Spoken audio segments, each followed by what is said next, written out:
what made you go on this journey of not having an investor?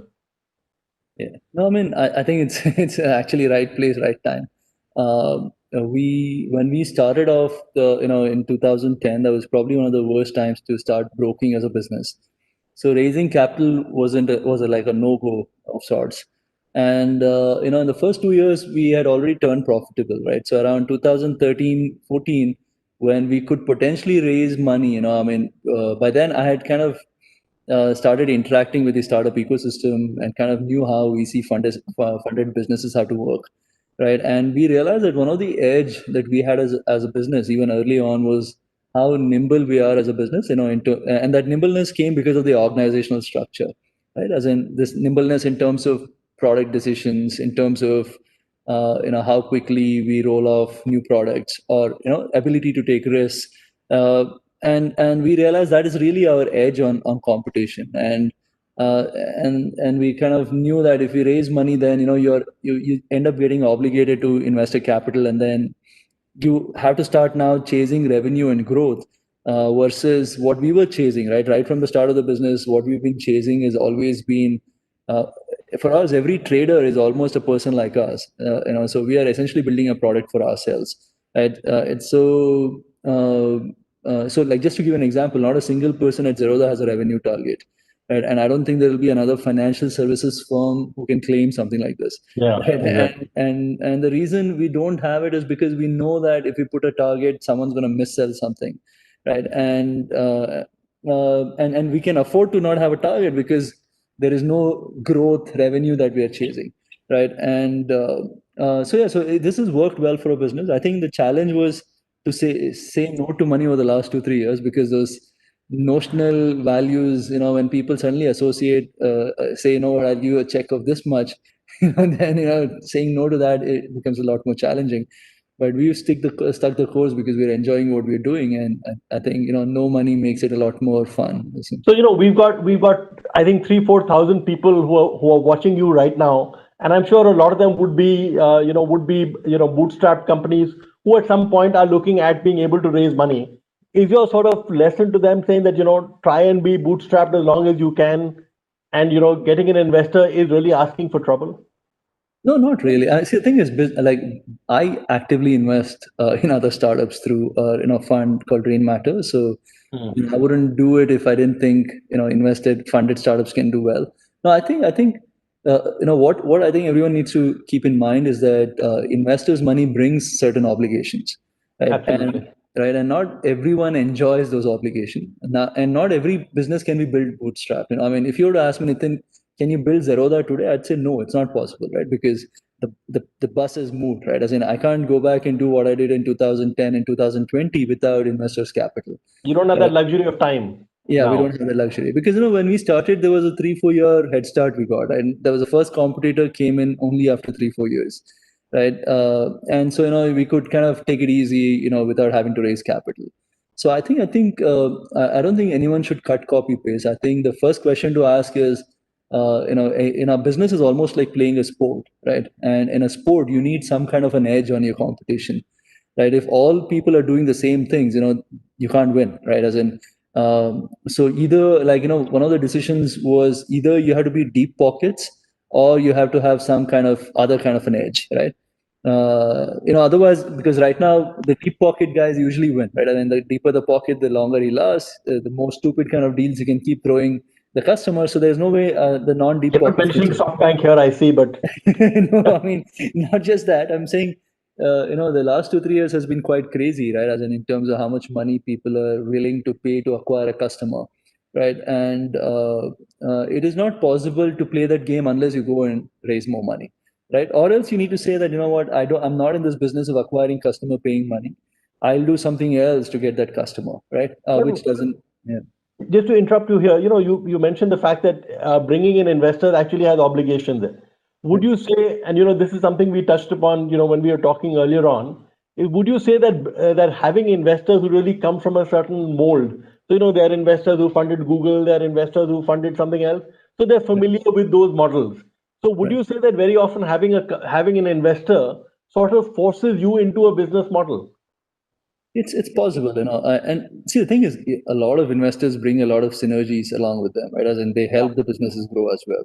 Right? absolutely. Yeah. One of the things that we realized when looking at investors back when we had the opportunity was we didn't even see the synergy in the sense.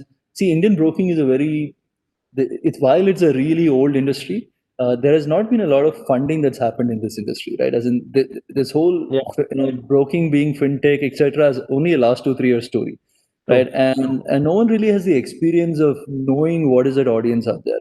And most AMCs in India haven't been built on back of investor money, right? So there's no particular skill set the investor at least we didn't spot those skill sets that would kind of give us some benefit more than just the money, right? But that said, in a lot of other industries, investors bring a lot of bring a lot of value for the founders, especially for people who are starting off, who have to learn quite a bit quite fast.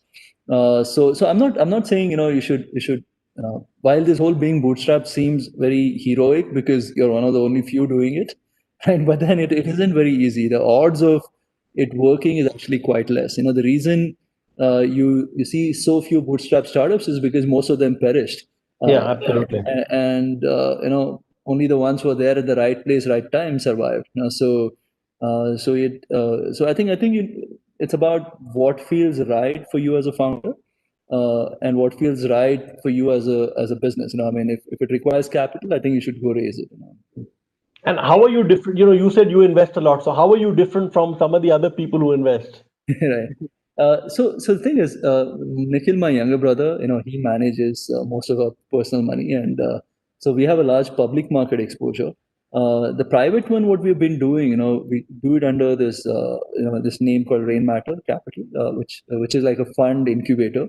So around 2015-16 is when we realized that the markets in India is very shallow, and we said the way to grow in this industry is actually to go try expanding the market, right? And what we were doing as Zerodha, which was offering a trading platform or offering our education initiative, which we've done very well, was not enough.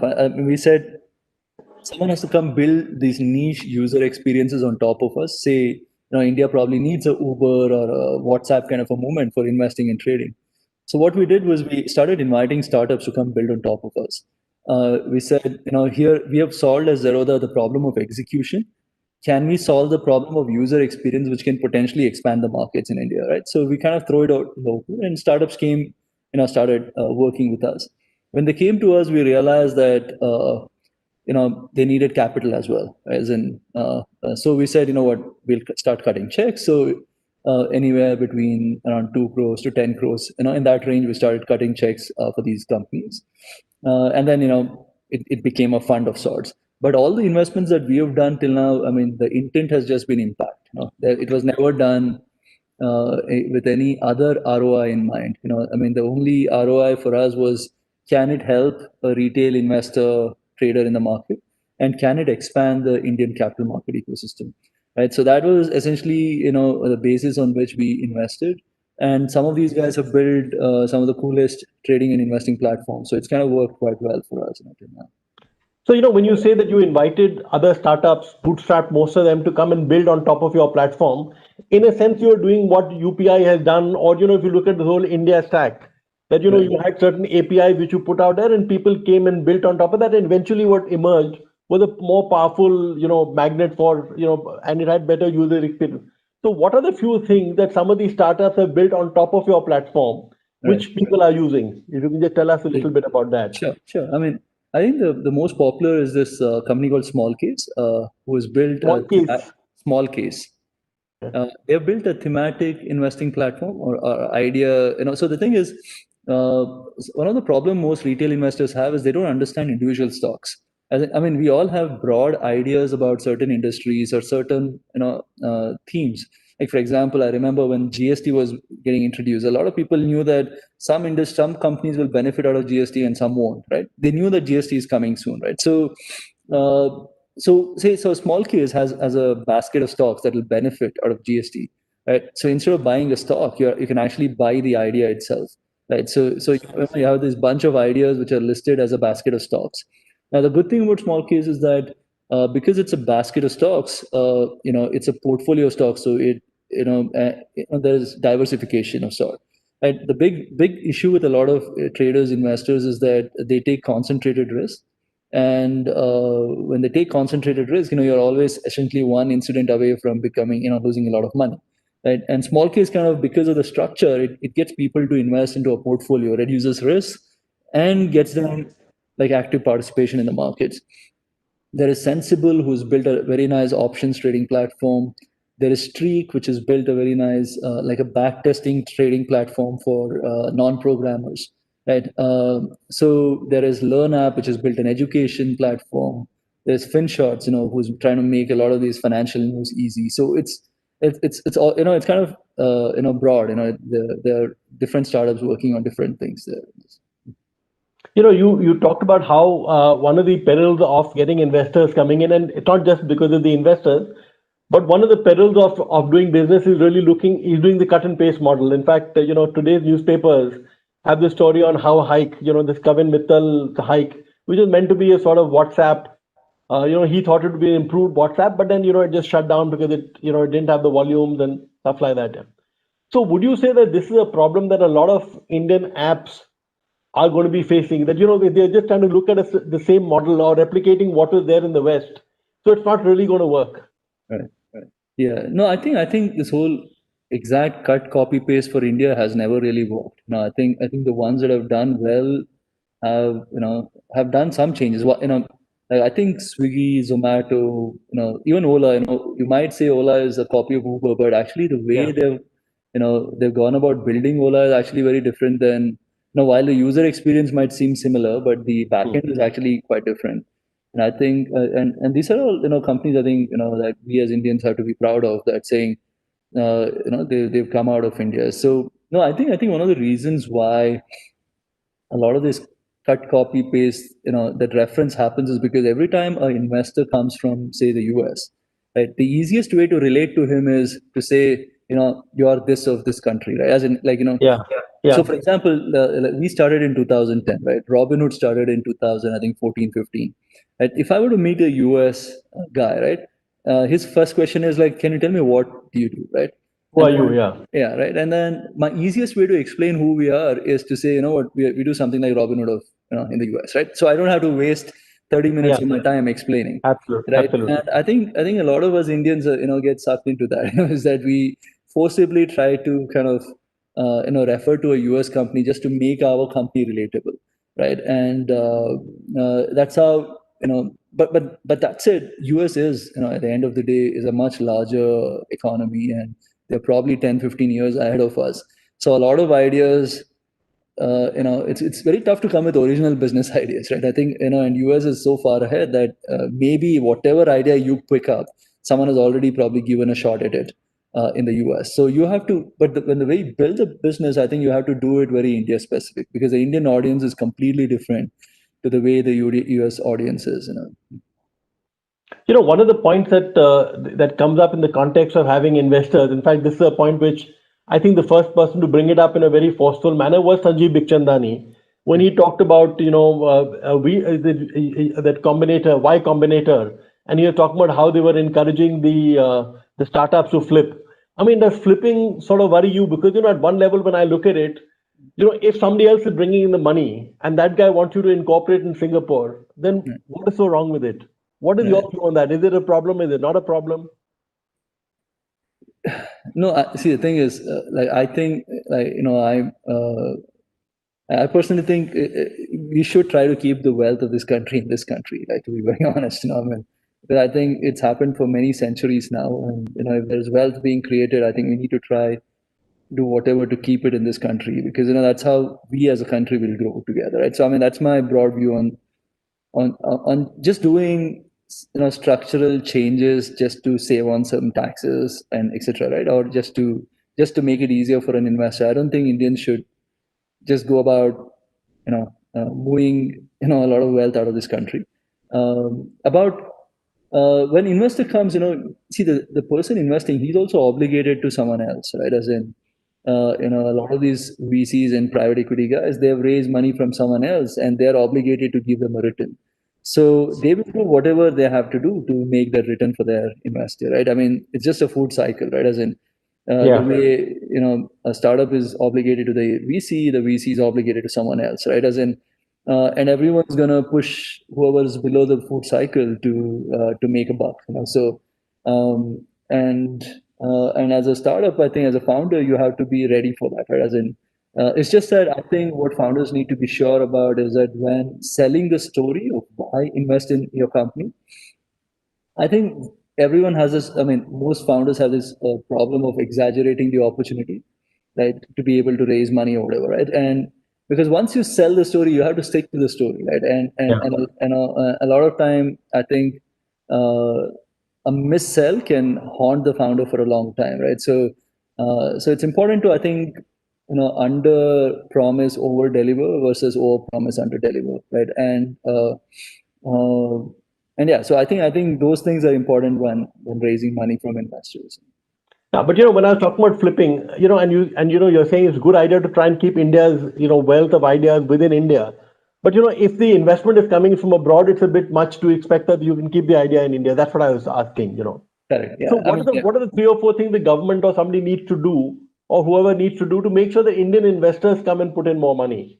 People like you, Mohandas Pai, I mean, No, I mean, see, what yeah. do you need No, to do? I think the issue is India is a poor country at the end of it, right? As in, I mean, unfortunately, I think we're growing as an economy. Maybe in 10, 20, 30 years, we'll be a large, powerful country with a lot of wealth within this country looking to allocate capital.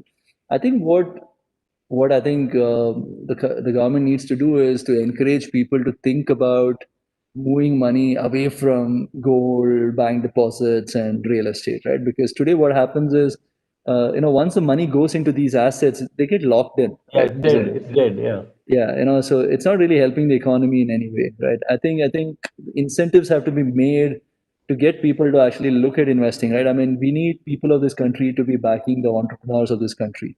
And if that were to happen, I don't think you have to rely on foreign capital as much as we rely today, right? And yeah, so I think maybe find whatever ways for that to be enabled as such. But I think there is change. I mean, I think by the time, like I can see people in my generation, uh, we will all probably invest a lot in Indian entrepreneurs, right? As in, as we grow older, um, uh, you know so I think that change is happening. So in 5 years, 10 years, this current generation of 30 to 50-year olds, as they grow older, as they accumulate more money, they will constantly keep looking at investing into entrepreneurs in this country. I think we're just lagging the US by maybe 20, 30 years in that sense. So Okay. In the context of what you're saying that that we are like that we that people like you will be investing a lot more. Is the sort of environment in India also changing in the sense that when you look at Silicon Valley, there's a university system, there was a financial system, everything sort of pulled together. Is it pulling together in India right now? uh, I mean, it's coming kind of coming into track. I mean, I don't think it's there yet, but I think a lot of these enablers are getting put in the right places for this to happen, right? So I mean, firstly, there's a lot of interest. I think usually, like, the first big enabler for all of this to happen is essentially greed, right? As in, if people Yeah. make people make money investing into startups, they will more people will want to invest, right? And that has happened over the last 3 4 years, right? Because the first, I think, between 2010 to 15, not a lot of local players really participated in wealth creation, by investing in startups, right? But over the last 3 4 years, you see a lot of angels, a lot of I mean, I think it needs to be made easier for founders to raise money from angels, etc. But because today there are a bunch of gray areas around that. But I think things are falling into place, and as and when India has large outcomes in terms of wealth creation, I think more and more people will start looking at investing behind founders and entrepreneurs starting off. One of the points made, India boasts of being having the third largest number of unicorns in the world. But when you look at number one and number two, we are way behind them. So Right. I mean, what is the bottleneck? Is it our scientific pool is not big enough, or is it, as you said, just a time thing that that people have started getting into this now, and over time it will keep increasing? I mean, how do you look at that?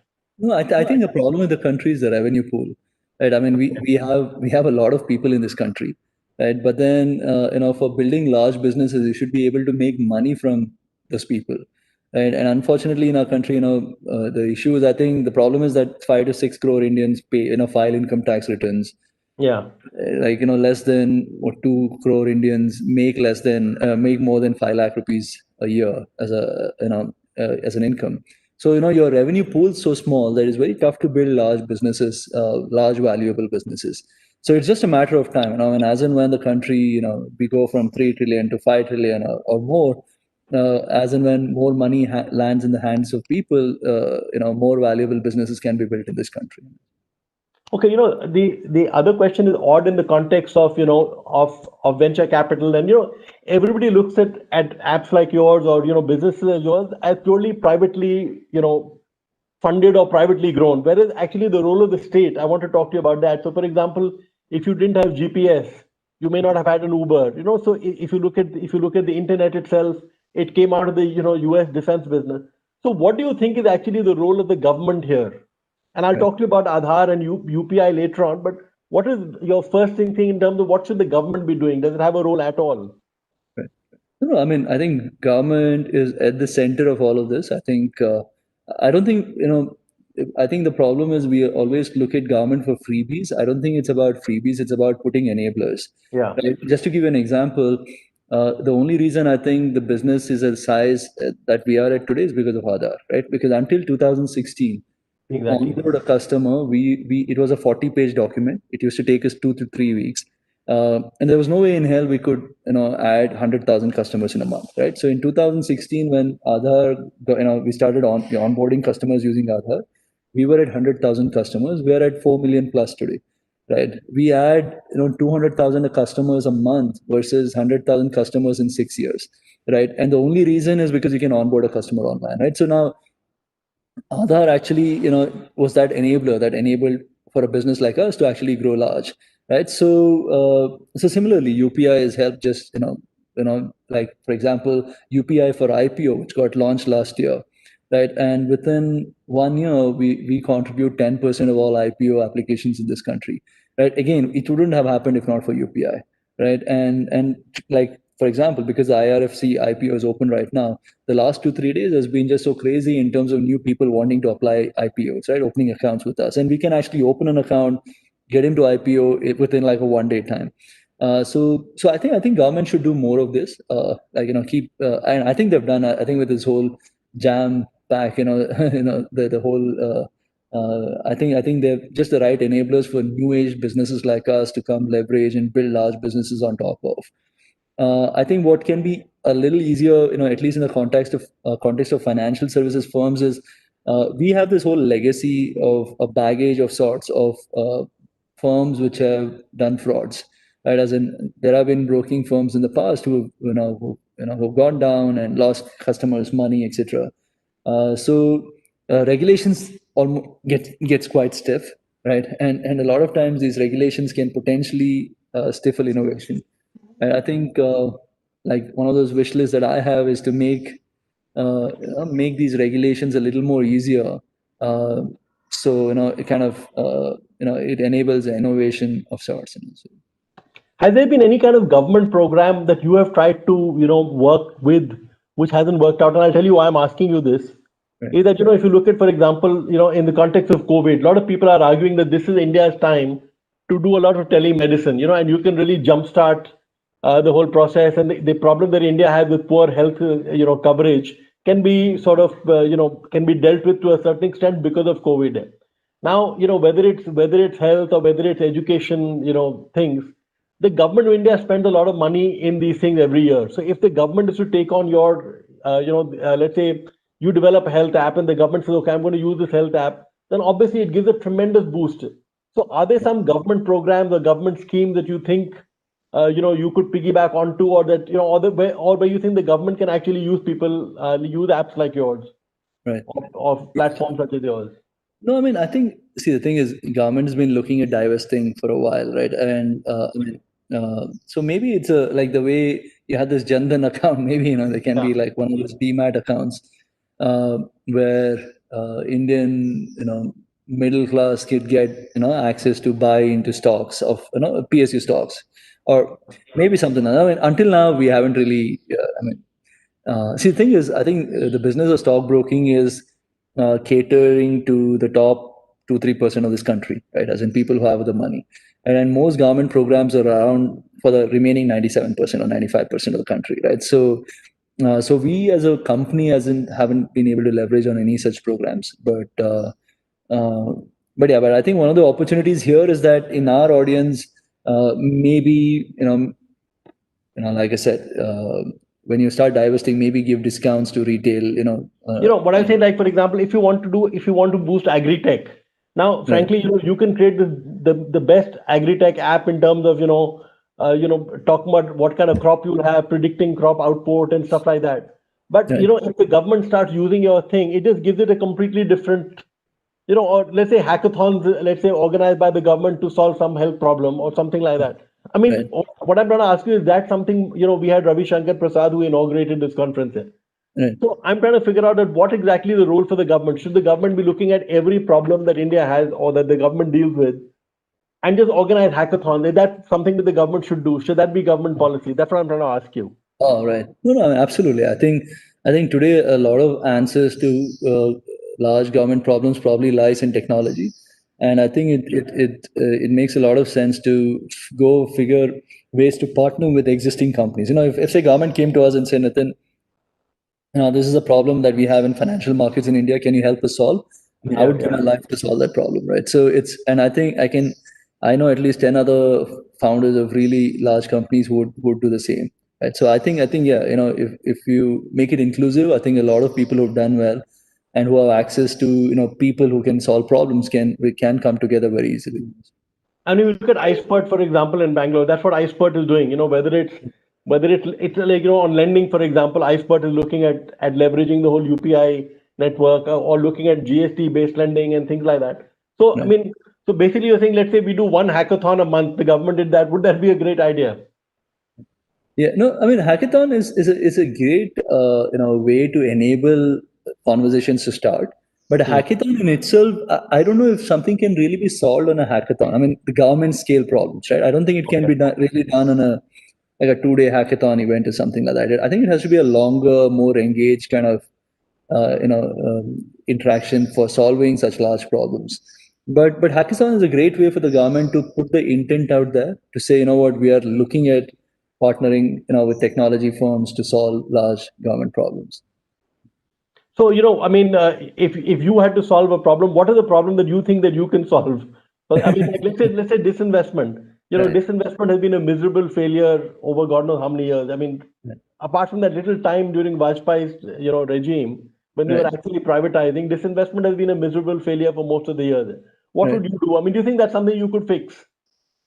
At least, I mean, in terms of maybe not privatization, but in Right. terms of actually just selling off the existing companies. I mean, is that Yeah.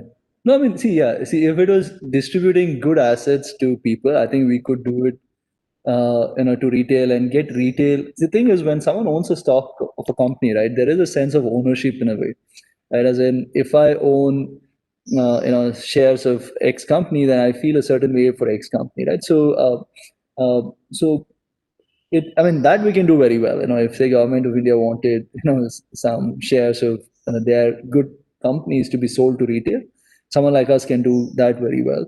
I think the other problem, I think what we need to solve in this country is to just grow the capital market ecosystem.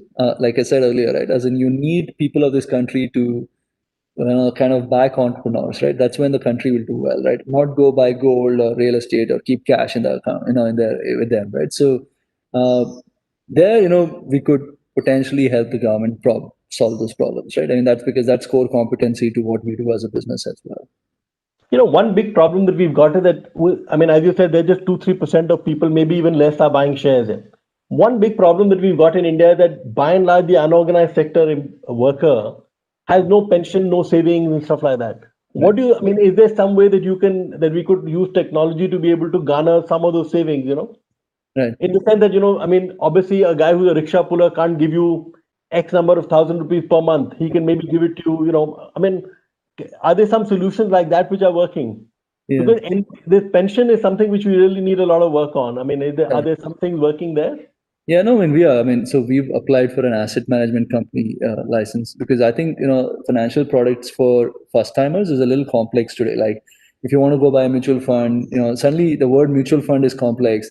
Then, hybrid funds, large cap funds, multi cap funds, right? As in, how will a rickshaw puller ever invest in something like that, right? So, Yeah. I think better products have to be made for that, that audience, which they can very easily relate to, right? As in, and find different ways to sell it to them, right? And so that's there on our list of things to do. I mean, that's Like sachet products for a rickshaw puller kind of a thing. absolutely, yeah, right. Okay. And where, because for him the money is a lot more important.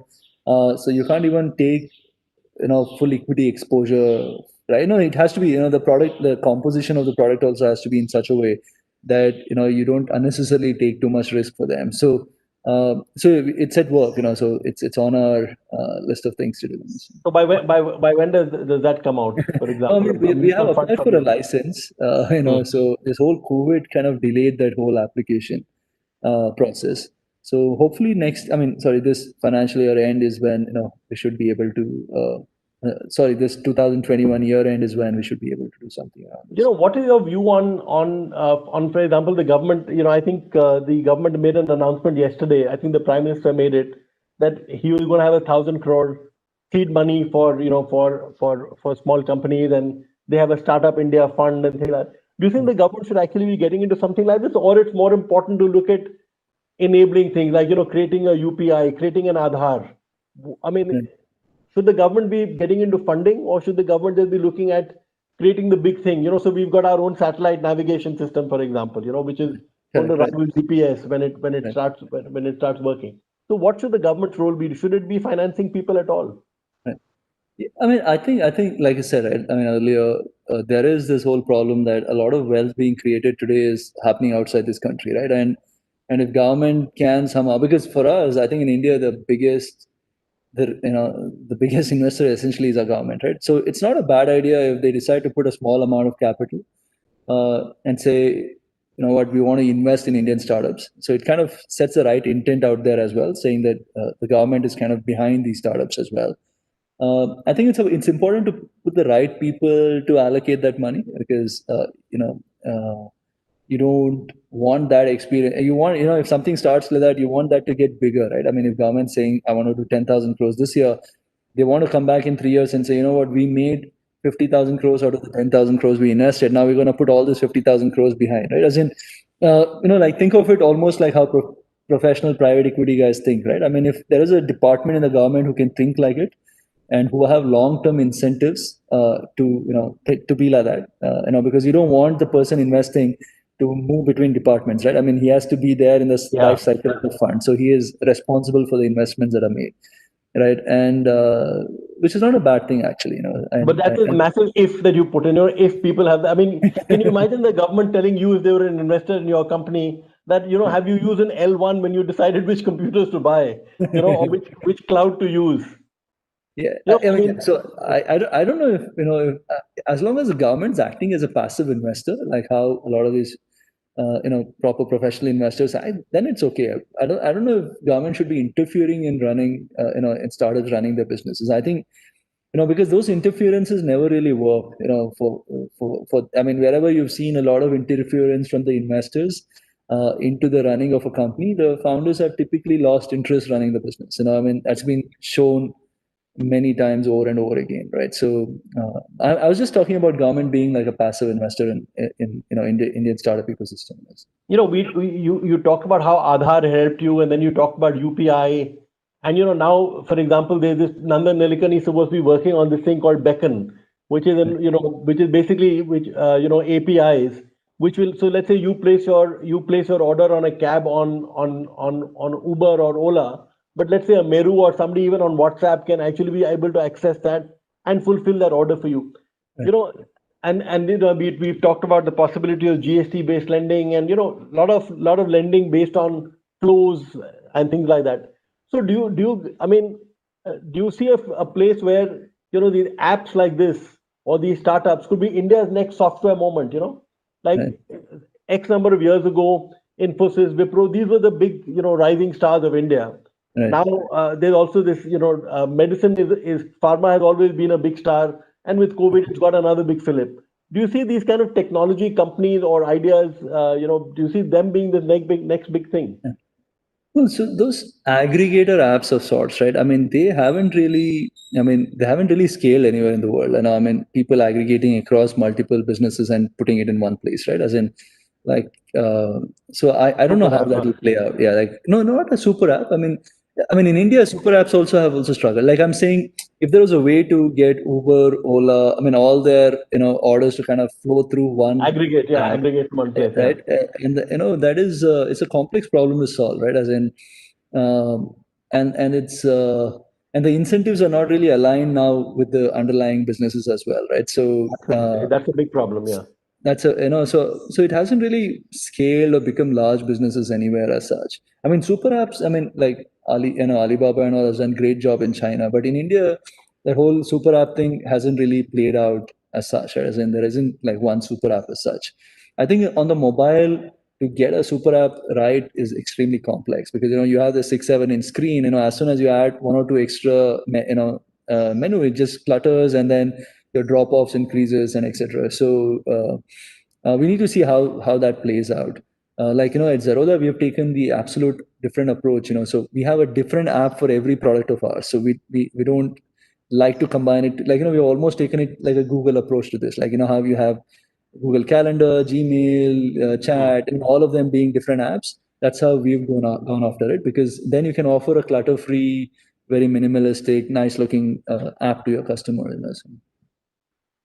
Do you have a view on data protection? There's a lot of this stuff. I mean, in the context of WhatsApp, that your data is being shared. WhatsApp says it's not being shared. Today, the ministry has written to WhatsApp saying that we don't want you. We want you to put your new privacy policy on hold.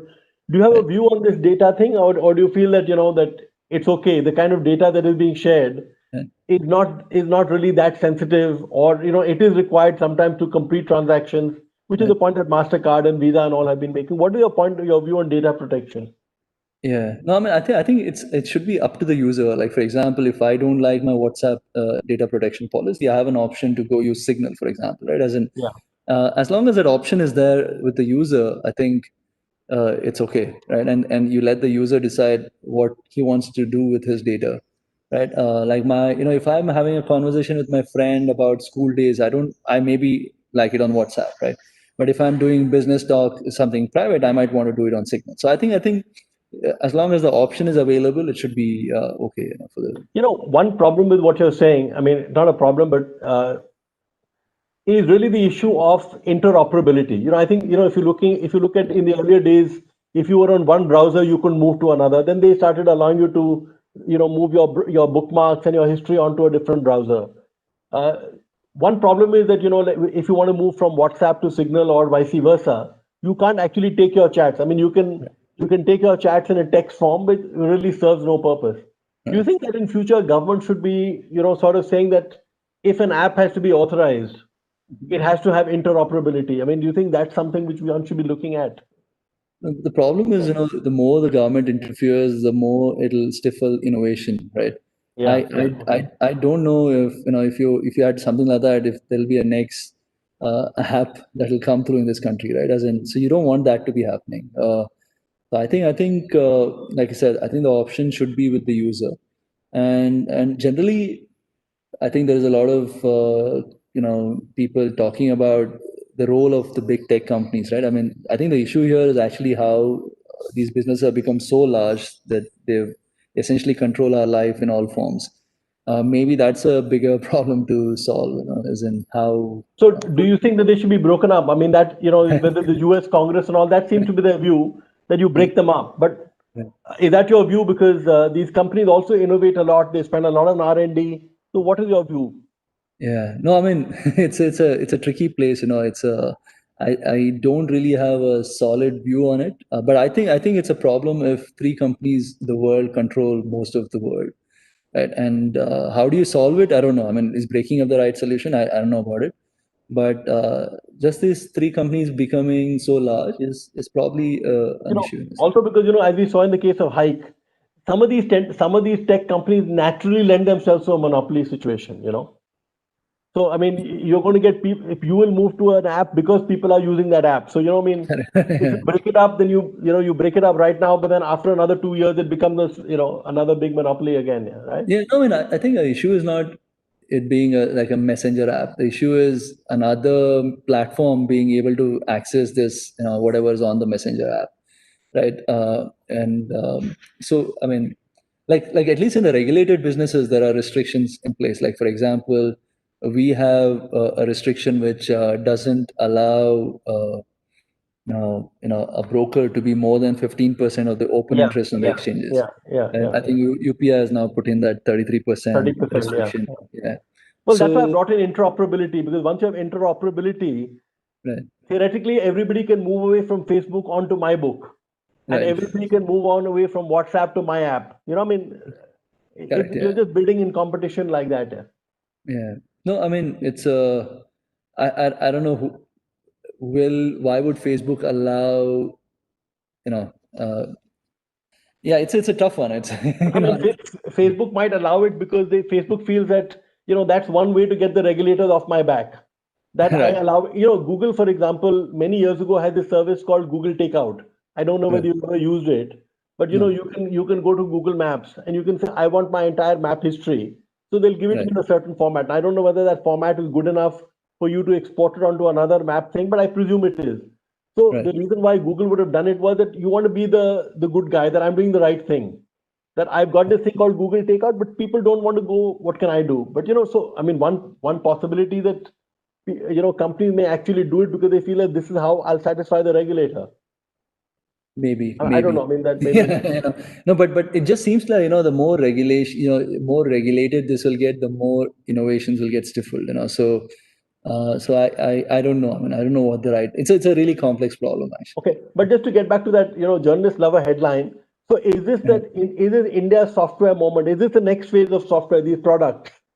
yeah. Do you think that this is going to be this big thing that when people look at India, say, okay, India is going to provide us easy solutions to complex problems at a low price, like what you've done? I mean, do you think that this will be that moment for India? Do you think we are there?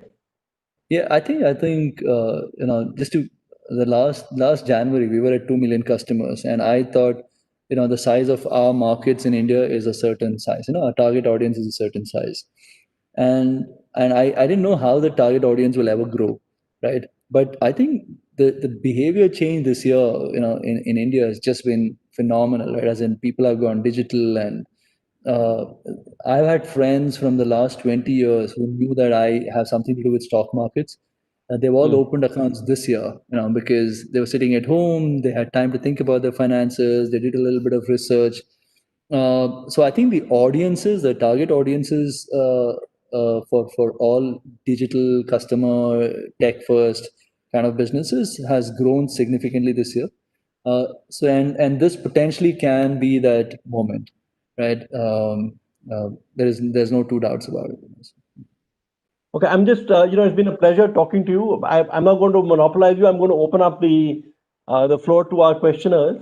There's 3 or 4 questions we'll take. Sure, sure. Shivani, do you want to just get us there? Sure, sir. So, first question we have is what kind of challenges you might foresee in the coming years? And do you want to tell us who this question is for or from? I mean, from or You both can take these questions. no, who is it from? This is No, a obviously the questions are for him, but who is this okay, question okay. from? Actually, we don't have name here.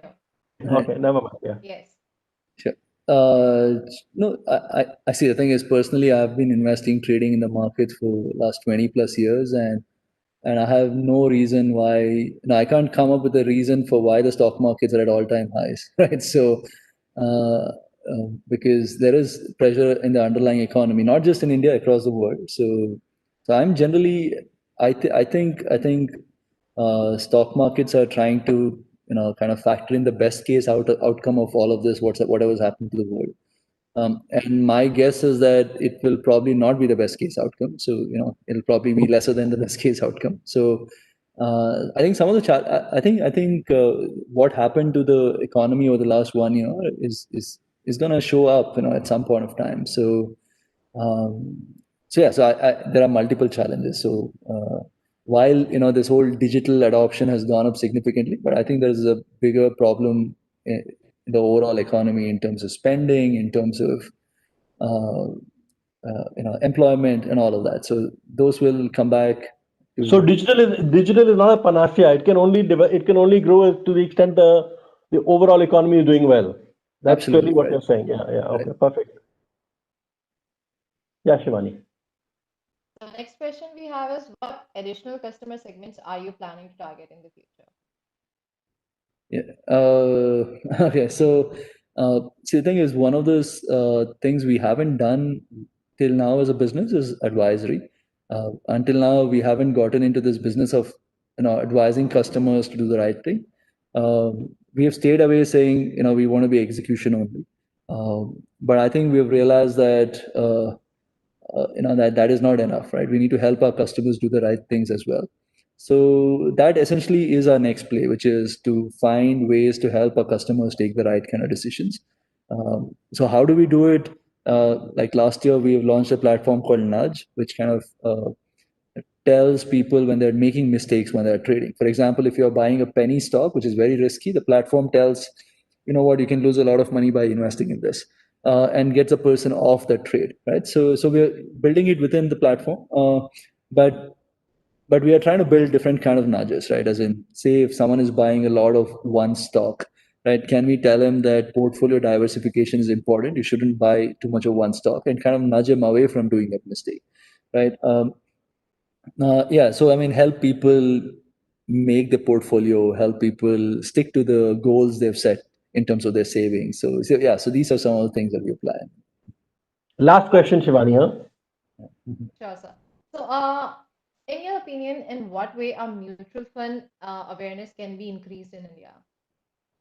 Just by making the product simpler, So I think there's a lot of campaigns that have happened around mutual fund sahi and all, but I think today, like we spoke earlier, I think right from the way the mutual fund products are designed, I think is a little complex. It has a lot of legacy issues because the industry is like 20-25 years old, and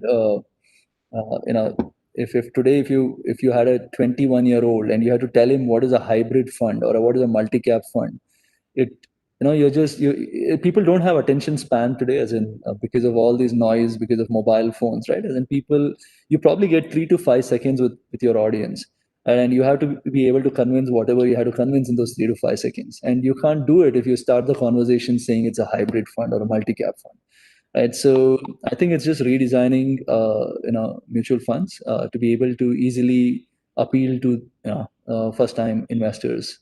That's essentially what has to be done with mutual funds. Great. Thank you so much. Thank you, Shivani.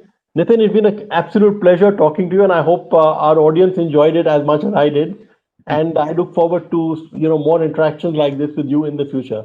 Thanks so It's been a real pleasure. Thank you. Thank you. Thank you, Thanks. Mr. Jain. Thank you, Mr. Kamath. I would also like to thank our partner, our diamond partner, Google, our platinum partners in Mobi and Facebook, digital growth partner, Microsoft, omni-channel partner, Zendesk, customer experience partner, Adobe, and customer engagement partner, Infobip. Thank you, and stay tuned for other discussions. Thank you.